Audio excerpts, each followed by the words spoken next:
இன்றைக்கி லஞ்சுக்கு லீனாக்கு நான் உருளைக்கிழங்கு போட்டும் கர்ட் ரைஸும் தான் பண்ணேன். ஸோ உருளைக்கிழங்கு போட்டோட வீடியோ தான் இது. காரம் இல்லாமல் சாப்பிட்ணுன்றதுக்காக தான் இப்படி செஞ்சேன் நான்.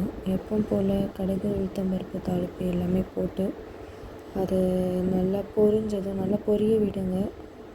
அது நல்லா வெடிக்கட்டும். கடுகெல்லாம் நல்லா பொரிஞ்சதும் அதில் கொஞ்சம் பூண்டு நிறைய தட்டி போட்டுக்கோங்க. பூண்டு நிறைய தட்டி போட்டதும் கொஞ்சம் நல்லா வதக்கிட்டு அதில் ஆனியன்ஸ் எல்லாம் ஆட் பண்ணிவிடுங்க. எவ்வளோ ஆனியன் வேணுமோ அவ்வளோக்கு ஏற்ற மாதிரி ஆட் பண்ணிவிடுங்க. அதுவும் நல்லா ஃப்ரை பண்ண விடுங்க. நல்லா ஃப்ரை ஆகட்டும். அப்போ தான் உங்களுக்கு வாயில் கடிக்கிறதுக்கு ஈஸியாக இருக்கும். இல்லைன்னா தொண்டையில் போய் டப்புட்டு அடைச்சிக்கும். அதனால் நல்லா வதங்கட்டும். வதங்கினதும் அதில் கொஞ்சம் பெருங்காயத்தூள் நல்லா சேர்த்துக்கோங்க.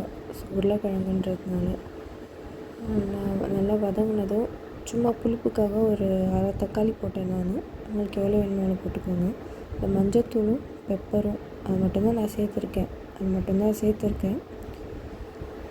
நல்லா காரம் எடுக்கும். பச்சை மிளகாலாம் சேர்த்தேன். கொஞ்சம் தண்ணி விட்டு நல்லா கொதித்ததும் சால்ட்டு போட்டு பாயில்டு பொட்டேட்டோவை ஆட் பண்ணிவிட்டு அதுவும் நல்லா ஓரளவுக்கு ட்ரை ஆகிற அளவுக்கு நல்லா வதக்கிட்டு தட்டு போட்டு மூடி வச்சுடுங்க. ஒன்ஸ் அது நல்லா ட்ரை ஆனது இப்படி தான் இருக்கும்.